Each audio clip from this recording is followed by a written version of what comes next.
Bismillahirrahmanirrahim. Assalamualaikum warahmatullahi wabarakatuh. Alhamdulillahi rabbil alamin. Wassalatu wassalamu ala asyrafil anbiya'i wal mursalin nabiyina Muhammadin wa ala alihi wa sahbihi ajma'in. Ya ayyuhalladzina amanu taqullaha haqqa tuqatih wa la tamutunna illa wa antum muslimun. Wa qala an-nabiy sallallahu alaihi wasallam, khairukum man ta'allama al-Qur'an wa 'allamah. Bersyukur kita kehadirat Allah Azza wa Jalla. Salawat dan salam atas junjungan baginda Rasulullah sallallahu alaihi wasallam. Semoga kita termasuk umatnya yang mendapatkan syafaat di yaumil akhir. Amin ya rabbal alamin. Jamaah yang dimuliakan Allah Azza wa Jalla. Ya, jadi habis isya nanti kita sudah tidak ada lagi ya, karena malam ini jadwal pembacaan kitab-kitab madhab Syafi'i. Jadi langsung dari Zoom jam 8 mulainya. Jadi syekhnya dari Bandung. Jadi jam 8 sampai nanti tengah 10. Jadi mungkin bacanya pun nanti di mobil lah, nanti mengikuti ininya ya. Nah, tapi karena memang sudah mematuhi jadwal, saya usahakan hadir ya. Hanya mengisi ya beberapa setengah jam lah dari kajian kita. Sebenarnya Ta'lim al-Muta'allim ini kitabnya bagus sekali ya, sekarang sudah banyak terjemahannya, bahkan di pesantren-pesantren ini dibahas ya.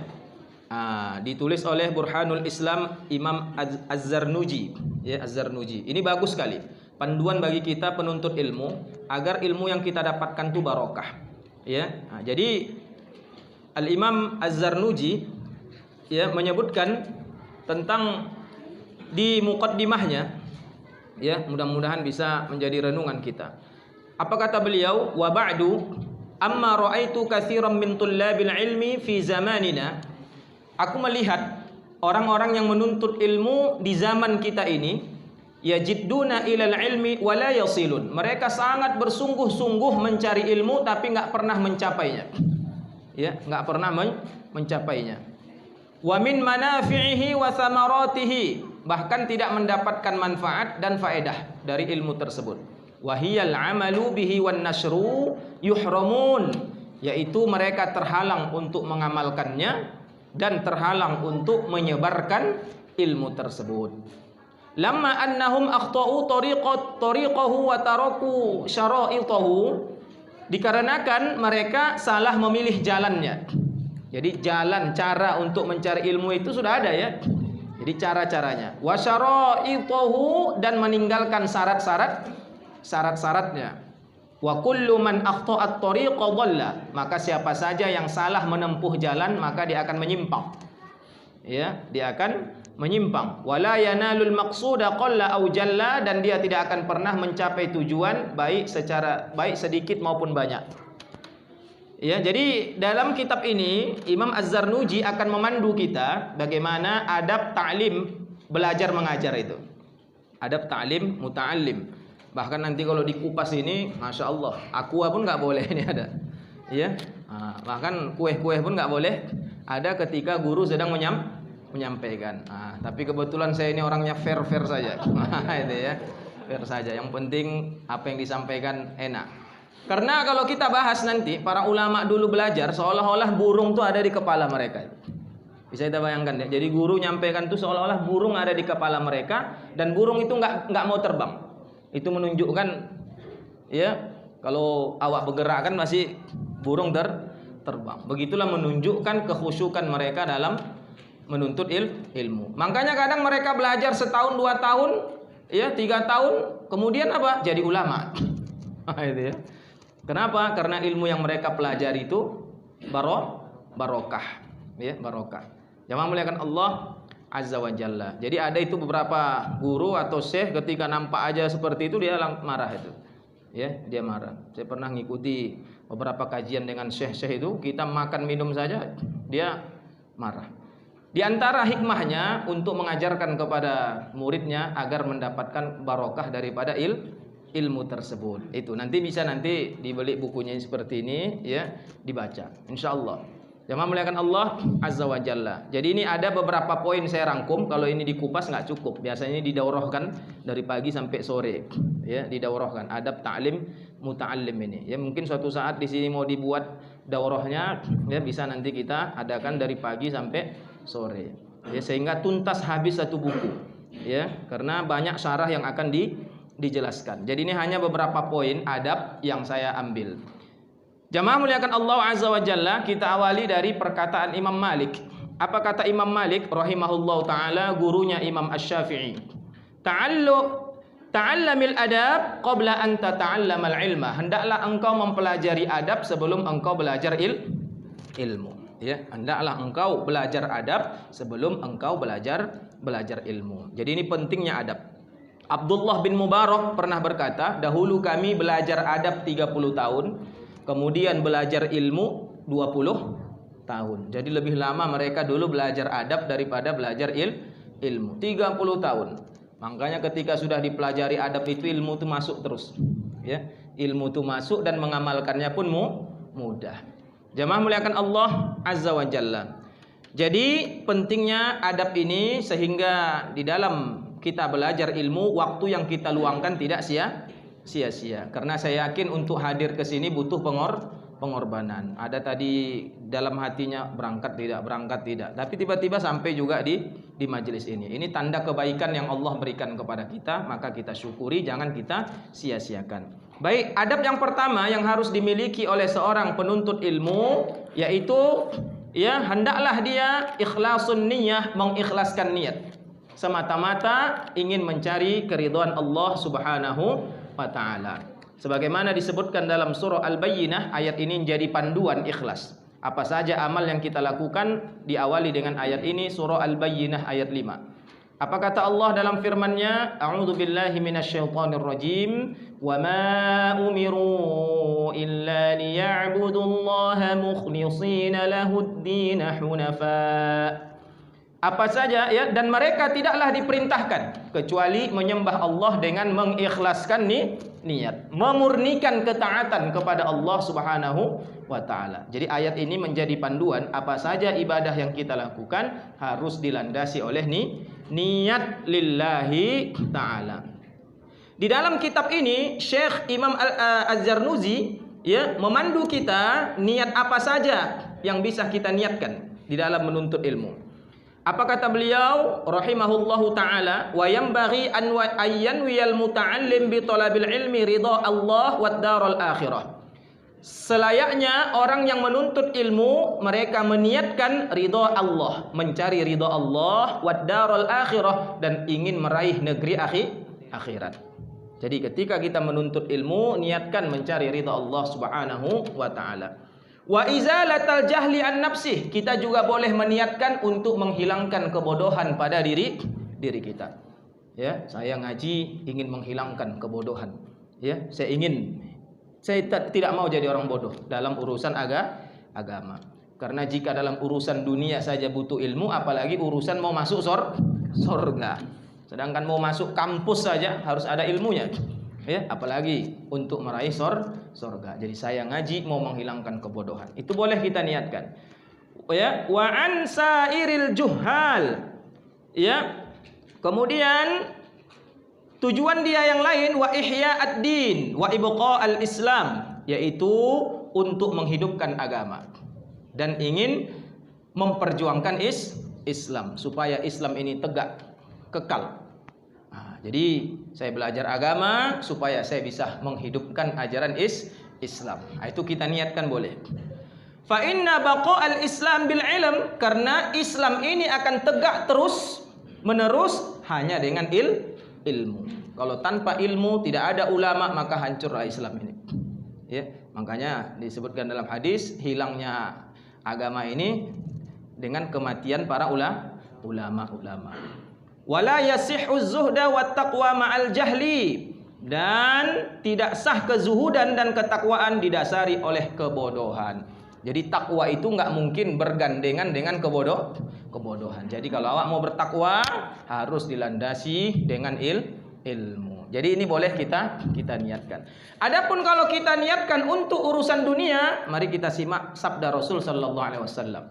Ya, mani batagha, barang siapa yang menuntut ilmu syar'i yang semestinya dia niatkan untuk mencari ridha Allah dengan ikhlas, namun dia tidak melakukannya melainkan untuk mencari keuntungan dunia, maka dia tidak akan mencium aroma surga pada hari kiamat. Hadis riwayat Ahmad.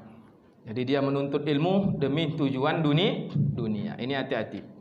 Ya, jadi dia belajar, aku belajar ilmu biar bisa aku debat orang itu satu persatu. Jadi tujuan dia mau mendebat orang. Nah, ini ya biar dikenal dia nanti sebagai seorang yang alim. Nauzubillah. Kalau itu niat dia maka selesai.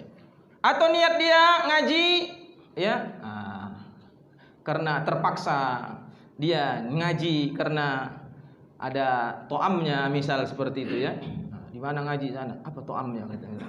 Apa boloknya katanya? Apa boloknya katanya? Ya. Bolok itu apa makanannya? Nah, itu gitu ya. Nah, itu kalau di kami gitu itu. Ya, mantap. Kalau mantap ngaji kita ngaji. Nah, jadi itulah tujuan dia, maka ya niat dia sudah keliru. Ya, niat dia sudah keliru. Maka jamaah muliakan Allah Azza wa Jalla. Yang kedua, adab yang kedua yang harus dimiliki oleh penuntut ilmu, rajinlah berdoa. Dengan berdoa Allah akan melihat, oh berarti dia ini memang betul-betul mau belajar. Ya, betul-betul mau belajar. Ya. Sehingga Allah lah yang akan memudahkan ilmu itu masuk kepada diri kita. Dan Allah lah yang akan memudahkan kita untuk mengamalkan ilmu yang dipelajari. Maka berdoalah. Di antara doa yang diajarkan Rasulullah sallallahu alaihi wasallam, Allahumma inni as'aluka ilman nafi'a wa rizqan thayyiban wa amalan mutaqabbala. Ini dibaca di setiap habis subuh. Ya, di pagi hari. Ya Allah, aku mohon kepadamu ilmu yang bermanfaat. Jadi Nabi sendiri minta ilmu yang bermanfaat.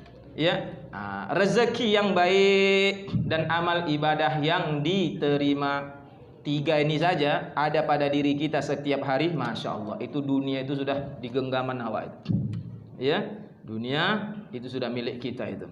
Ya, ilmu yang bermanfaat, punya rezeki yang baik, amal awak yang awak kerjakan hari itu diterima Allah Subhanahu wa taala. Masya Allah. Jadi jamaah muliakan Allah Azza wa Jalla. Hadis riwayat Ibnu Majah.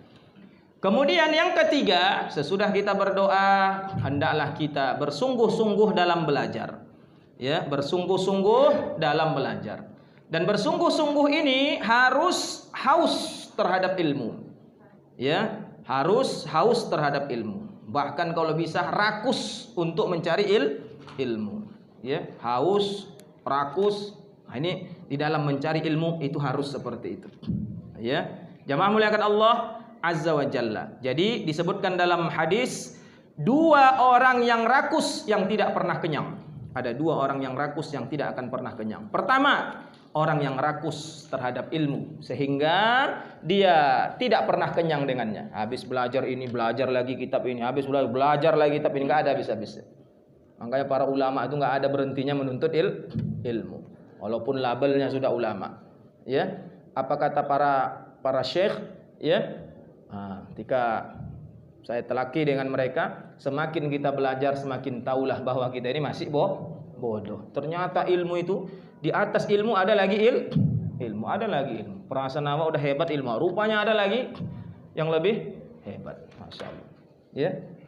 Jadi jamaah muliakan Allah Azza wa Jalla. Sampai nanti pada akhirnya di puncak ilmu orang akan mengatakan apa? Subhanaka la ilma lana illa ma 'allamtana. Maha suci Engkau ya Allah, kami ini enggak ada ilmu kecuali Engkaulah yang mengajarkan. Coba Bapak bayangkan, suatu saat di antara bapak-bapak sekalian, anak-anak muda ini ada yang ahli fikih. Ada yang ahli qiraat. Ya, sehingga orang kalau nanya Quran sama dia saja. Masya Allah itu. Ya, dari sini lahir nanti ulama tauhid misalkan. Masya Allah. Ya. Sehingga mendengar namanya saja, masya Allah. Ya, orang langsung memberi gelar. Siapa? Abdullah Al-Perdagangi, ya, perdagangan ya. Perdagangani gitu ya. Kalau ulama itu Imam Bukhari, Ismail Al-Bukhari akhirnya dikenal dengan Al-Bukhari. Ya. Jadi jamaah muliakan Allah Azza wa Jalla. Ini tidak akan mungkin diraih kalau enggak rakus dengan ilmu. Ya. Kalau rakus dengan ilmu, maka semua akan dia dia pelajari. Yang kedua, orang yang rakus terhadap dunia, ini yang tercela. Maka orang yang rakus terhadap dunia, dia nggak akan pernah kenyang dari dunia. Punya 1 lembah, mau 2 lembah emas. Punya 2 lembah emas, mau 3 lembah emas. Maka orang kaya yang sebenarnya itu adalah orang yang merasa dirinya cukup. Ya, makanya kaya itu dalam bahasa Arab ghaniyun. Ya, ghaniyun, orang kaya. Maksudnya apa? Orang yang merasa cukup. Kalau dia terus nyari itu belum cukup. Berarti masih miskin dia. Ya, masih miskin. Kenapa? Karena dia nggak pernah merasa dirinya kenyang. Dan rakus terhadap ilmu, inilah yang terbaik. Jamaah muliakan Allah Azza wa Jalla, hadis riwayat Al-Baihaqi. Yang keempat, adab penuntut ilmu agar dia menjauhkan diri dari dosa dan maksiat. Menjauhkan diri dari dosa dan maksiat dan bertakwa kepada Allah Subhanahu wa taala. Syakautu ila waqi'in su'a hifzi fa arsyadani ila tarkil ma'asi bi annal ilma nurun wa nurullahi la yuhda lil 'asi. Kata Imam Syafi'i, aku pernah mengadu kepada guruku Imam Waqi' disebabkan lambatnya hafalanku. Lalu guruku menasihatiku agar aku meninggalkan maksiat. Karena ilmu itu adalah cahaya. Dan cahaya itu berasal dari Allah. Dan cahaya Allah tidak akan diberikan kepada orang yang melakukan maksiat. Jadi bisa kita bayangkan ya, Imam Syafi'i yang kalau sekali baca bisa langsung lengket. Yang kalau ta'lim nggak pernah, jarang bawa tulis, ya. Tapi pulang dari ta'lim bisa dia tulis apa yang disampaikan guru tadi. Kenapa? Karena Imam Syafi'i lahir sebagai anak yatim dan dia minim harta, nggak ada uang mau beli pena, nggak ada uang mau beli buku. Jadi sepulang dia ta'lim, dia kumpulkan, pergi dia ke peternakan onta. Ya, pergi ke peternakan onta, kulit-kulit onta tadi dikeringkan, kulit-kulit kambing tadi dikeringkan, disitulah dia menulis ilmu yang sudah dia hafalkan. Jadi ketika ta'lim dia betul-betul fokus mendengarkan, sehingga titik, koma, baris atas, baris bawah nggak terlewatkan dari hafalannya. Pulang dari ta'lim dia pergi kandang onta, kandang kambing, dia tulis di situ ilmu yang dia pelajari. Masya Allah, serius betul ya. Saya lihat di sini banyak yang serius-serius belajar.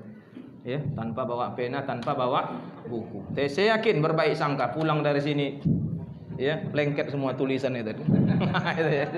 Banyak muliakan Allah Azza wa Jalla. Itu Imam Syafi'i, Masya Allah. Ya, andai dulu ada pena, ada harta beliau, apalagi ada HP hari ini ya, mungkin lebih ilmunya, Masya Allah, luar biasa. Itu saja. Pernah hafalan Imam Syafi'i agak lambat sedikit. Bisa kita bayangkan cema adalah lambatnya hafalan itu ya. Nah, disebabkan suatu hari dia keluar nampak betis, ya, dan dia nggak tahu itu betis laki-laki atau betis perempuan, tapi sedikit ada syahwat yang ngalir, ya, nengok betis. Disitulah agak lambat sedikit hafalan. Bayangkan, habis itu Imam Syafi'i nggak lagi, ya, padahal itu nggak tahu apakah laki-laki atau perempuan, ternampak bukan sengaja ditengok. Jadi jamaah muliakan Allah Azza wa Jalla, apalagi awak yang memang sengaja nengok, apa nggak lambat betul masuk pelajaran itu, ya. Di sini ingat awak keluar dari masjid ini udah hilang itu nanti hafalannya. Nah ini, makanya kata para ulama, bagi seorang penuntut ilmu jangan dia melakukan kemaksiatan, ya, jangan dia melakukan kemaksiatan. Kalau dia memang betul ingin menjadi alim, ingin mengamalkan ilmu yang dia pelajari. Baik. Jamaah muliakan Allah Azza wa Jalla. Kelima, tidak boleh sombong dan tidak boleh malu dalam menuntut ilmu. Ini dikatakan oleh Imam Mujahid, muridnya Ibnu Abbas, sahabat Ibnu Abbas radhiyallahu anhu. Ya, apa kata Imam Mujahid? La yata'allamul ilma mustahyin wala mustakbir. Dua orang yang tidak belajar ilmu, artinya dua orang yang tidak akan mendapatkan berkahnya ilmu. Yang pertama mustahyin, pemalu, ya, wala mustakbir, dan orang yang sombong, ya, pemalu. Ini pemalu, penyakit ilmu ini, ya. Jadi di hatinya ini banyak segudang yang mau ditanyakan, ya, sehingga dia ingin pertanyaan itu terpecahkan. Tapi ketika dia ingin ungkapkan, timbul rasa malu. Di antara malu yang dia pikirkan, nanti kutanya nanti entah salah pulanya aku nanti segan pula aku diketawai orang, sehingga dia bergulat dengan kebodohan yang ada pada dirinya. Kenapa malu? Nampak ada kajian, segan aku masuk nanti apa pula ya, macam apa kali. Nah ini ya, kalau ada perasaan seperti itu dia akan susah mendapatkan ilmu. Jamaah muliakan Allah Azza wa Jalla. Jadi jangan malu kalau kita memang kita tidak tahu. Kemudian jangan sombong. Orang sombong gak akan pernah dapat berkah ilmu. Baru dapat 1-2 hadis sudah bisa menghujah seluruh manusia. Sampai ulama pun bisa dia hujah. Hanya dengan bermodalkan 1 hadis, kullu bid'atin dhalalah. Misalkan itulah misalnya contohnya. Semua ulama bisa disikat. Imam Syafi'i dihajar, Imam Hanafi dihajar, Imam ini dihajar hanya berdasarkan 1 dalil, kullu bid'atin dhalalah. Ya, sampai ustaz pun bisa dia hujjah. Kan bahaya betul ini. Jangan muliakan Allah Azza wa Jalla. Bahkan ulama-ulama bisa dia kafirkan seluruhnya. Bahkan seluruh dunia bisa dia kafirkan. Hanya berdasarkan dalil, faman yakfur bit-taghut wa yu'min billah. Itu ajalah ayat yang dia hafal. Macam mana rinciannya, macam mana mawaniknya, macam mana penghalangnya, enggak perlu dia pelajari, cukup ayat itu saja dia hafal, sudah bisa seluruh dunia bisa dia kafirkan, kecuali dia saja yang masih Islam di dunia ini. Maka jamaah muliakan Allah Azza wa Jalla, ini kan bahaya betul ini. Ya, ini. Jadi dia merasa ya sebagai ahli tauhid dibandingkan ulama-ulama yang lain. Hati-hati. Jamaah muliakan Allah Azza wa Jalla. Ini ya.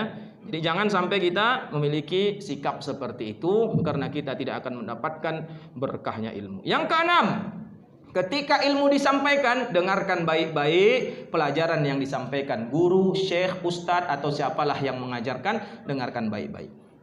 Apa dasarnya? Firman Allah surah Az-Zumar ayat 17 sampai 18. A'udzu billahi minasyaitonir rajim. Fabashshir ibad. Sampaikanlah berita gembira kepada hamba-hambaku. Apa berita gembiranya? Alladzina yastami'unal qaul. Mereka yang mendengarkan perkataan, fayattabi'una ahsanah, lalu mengikuti apa yang paling baik di antaranya. Ulaika alladzina hadahumullah. Mereka itulah orang-orang yang diberi petunjuk oleh Allah. Wa ulaika hum ulul albab. Merekalah orang-orang yang mempunyai akal sehat, ulul albab. Dari ayat ini Allah mengajarkan kepada kita, kalau ada yang menyampaikan suatu ilmu kebenaran, dengarkan baik-baik. Ya, dengarkan baik-baik. Sehingga Allah sendiri yang nanti akan menurunkan ilmu tersebut. Dengan catatan 2 sifat tadi harus hilang. Pertama pemalu, yang kedua sombong. Makanya ketika kita duduk di majelis ilmu, dan kita tahu majelis ilmu itu adalah baik, yang disampaikan Al-Quran, hadis, perkataan ulama dan lain sebagainya, maka jadilah kita gelas yang kosong, supaya apa nanti yang disampaikan akan memenuhi gelas kita. Tapi kalau kita sudah merasa seperti gelas yang penuh, ya, maka apa yang disampaikan nanti akan tumpah, ya, akan tumpah. Jadi sambil dia duduk, tengok sejauh mana ilmu guru ini, ya, kecil ini ilmunya ini begini. Itu susah dia dapat ilmu. Besok ngaji lagi di tempat lain, tengok dulu ilmu kawan ini sejauh mana ini. Ini, ya. Jadi orang seperti ini akan susah mendapatkan ilmu. Kenapa? Karena dia sudah merasa cukup, ya, sudah merasa dirinya lebih hebat. Jamaah muliakan Allah Azza wa Jalla. Ini yang harus kita perhatikan, jangan kita memiliki sikap seperti itu. Baik. Selanjutnya yang ke-7, atau ke-8? Iya. Yang ke-7. Kalau tadi dengarkan baik-baik apa yang disampaikan, yang ke-7 diam ketika pelajaran disampaikan. Kalau tadi gunakan telinga, dengarkan baik-baik. Kemudian yang ke-7 hendaklah kita diam, ya, ketika pelajaran disampaikan. Berdasarkan surah Al-A'raf ayat 204. Wa idza quri'al Qur'an fastami'u lahu wa ansitu la'allakum turhamun. Apabila dibacakan Al-Quran, dengarlah dan diamlah, supaya kalian mendapatkan rahmat dari Allah Subhanahu wa taala. Jadi rahmat Allah akan Allah turunkan kepada penuntut ilmu jika mereka mau mendengarkan dan diam ketika ilmu disampaikan. Nanti di sini bisa kita pelajari lagi, ketika guru mengatakan ada pertanyaan atau ada yang ini, barulah kita boleh bertanya. Bahkan tidak boleh kita memotong perkataan guru ketika ilmu disampaikan. Kenapa? Karena ini akan bisa membuyarkan orang-orang yang sedang khusyuk belajar dan akan bisa menghilangkan ilmu yang mau disampaikan guru tersebut. Jadi jamaah muliakan Allah Azza wa Jalla.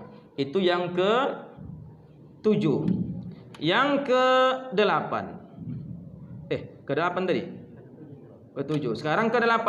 Berusaha memahami ilmu. Berusaha memahami ilmu syar'i yang disampaikan. Ya. Jadi harus ada usaha. Di antara usaha-usaha tersebut, para ulama terdahulu ada yang mengambil posisi tempat paling depan. Jadi mereka berlomba-lomba di antara usaha biar cepat paham, duduk di paling depan. Sehingga tidak ada penghalang antara mereka dengan guru tersebut.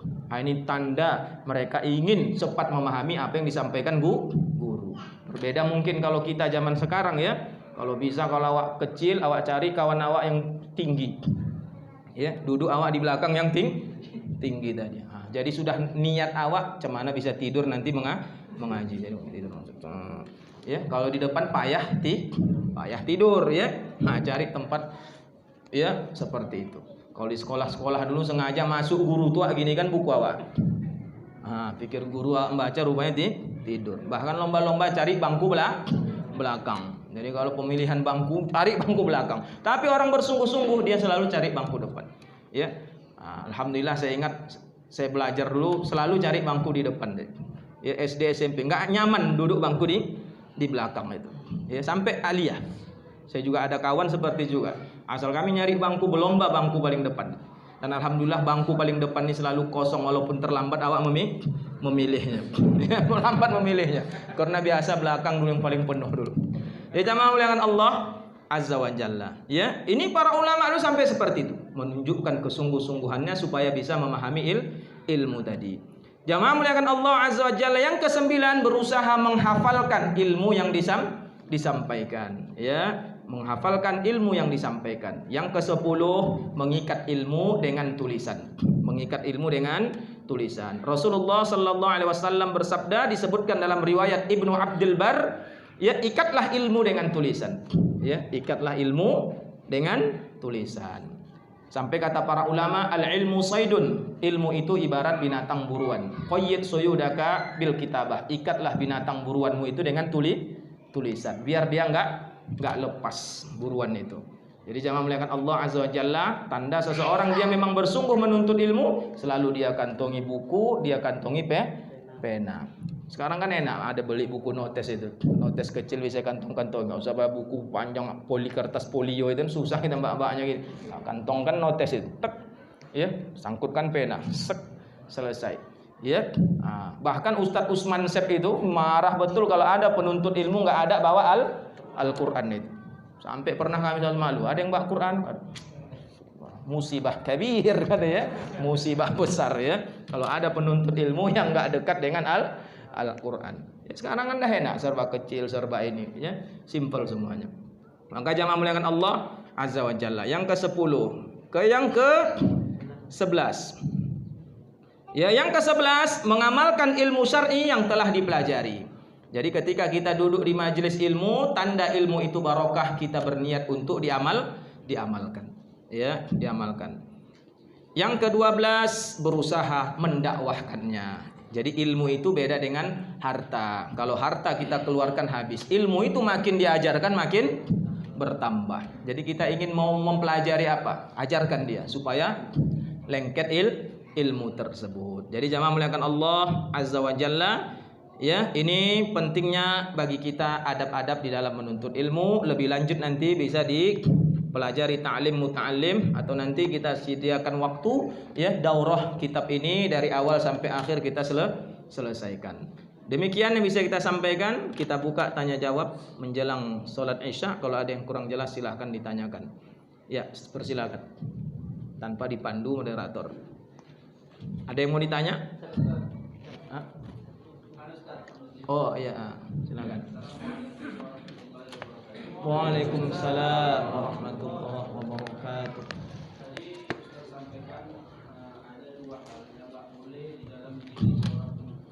Ya. Malu.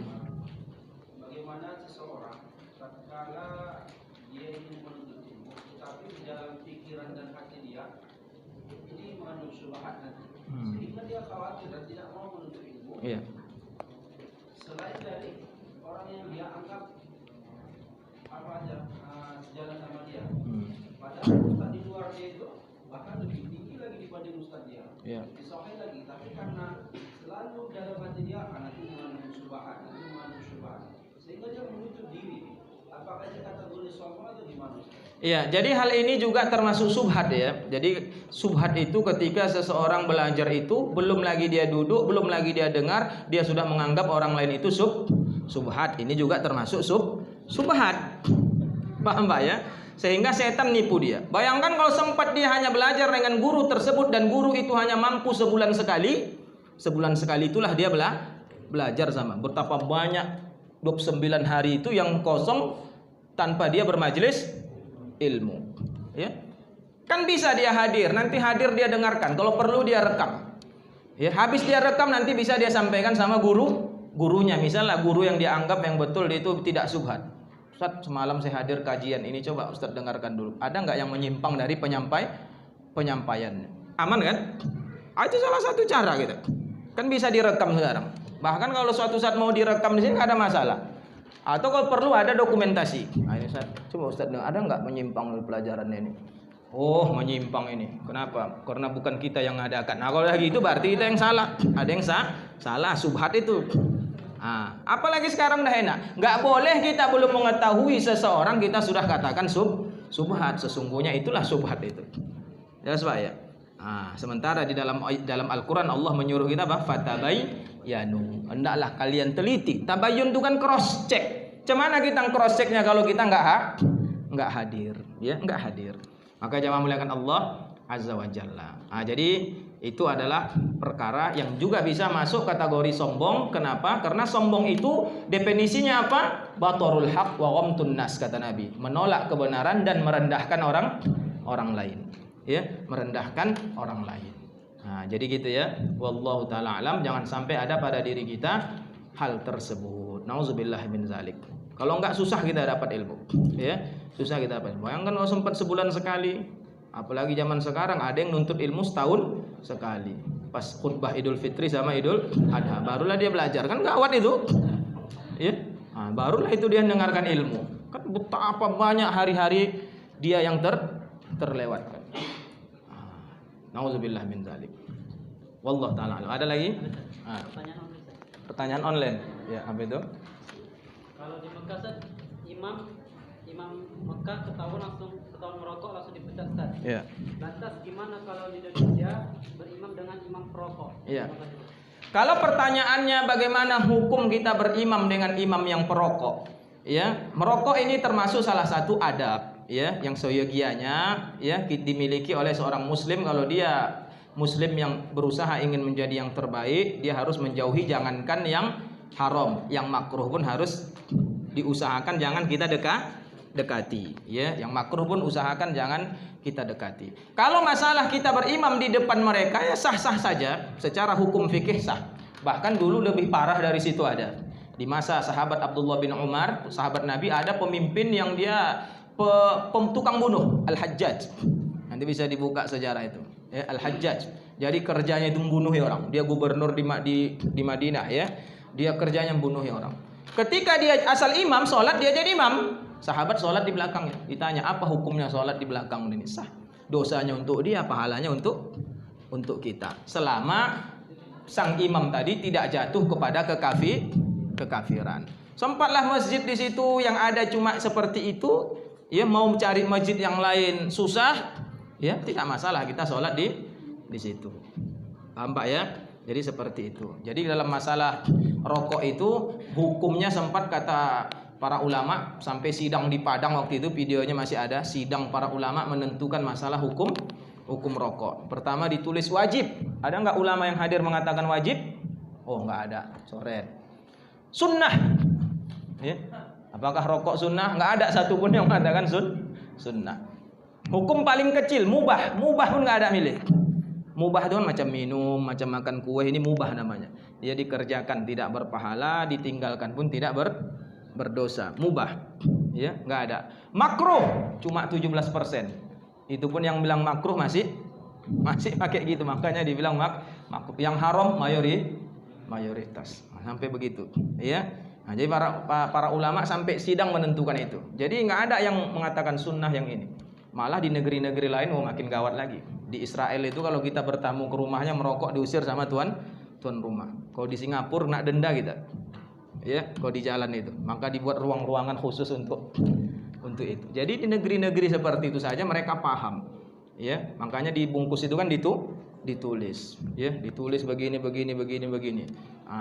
Jadi Bapak kenapa? Tapi ada tulisan situ. Kecil kali tulisannya nggak nampak. Dibuat lagi gambarnya. Makanya sekarang dibuat gambar. Ya, gambar ini ada yang luka, ada yang ini segala macam, ya. Dan bagi seorang muslim jangan sampai nanti ketika kita mendapatkan catatan amal ternyata lebih banyak sumbangan awak ke situ daripada ke masjid. Nah, ini yang ngeri kita. Jadi sehari 20.000 sumbangannya ke situ. Ya, itu kalau 20.000, 30.000. Ya, tapi luar biasanya kata para ulama ketika masuk kurban nggak bisa berkurban. Ya, padahal tiap hari jadi korban. Ya, 20.000 kalau sebulan berapa? 600.000 kalau setahun berapa? Banyak. Berapa kambing tuh Pak Andre bisa? Nggak bisa kan? Bisa. Maka saya pernah dengar ceramah Ustadz itu di Tanjung Balai, ada Ustadz dia bagian MUI dia. Orang yang merokok wajib berkurban. Sampai keluarkan fatwa begitu. Kenapa dihitung? Coba hitung-hitung. Oh, iya juga saya pikir ya. Masa luar biasa. Luar biasa. Bahkan jangankan kurban, dah bisa dia bangun rumah, paling tidak 5 tahun tuh dah bisa bangun rumah, nggak nyewa lagi. Coba kali-kalikan sendirilah, ya, kali-kalikan sendiri. Makanya banyak kerugian kita. Makanya pemilik pabrik rokok itu nggak ada yang merokok, ya, karena mereka tahu resikonya. Wallahu taala alam. 8 menit lagi. Oh, tadi ajan di mana? Mekah.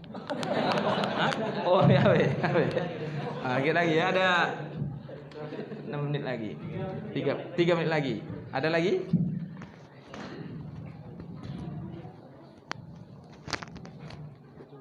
Udah. Oh, ada. Demikian ya, kita tutup dengan doa kafaratul majlis. Subhanakallah bihamdika asyhadu an la ilaha illa anta astaghfiruka wa atubu ilaik. Mohon maaf jika ada kata-kata saya yang kurang tepat ya. Assalamualaikum warahmatullahi wabarakatuh.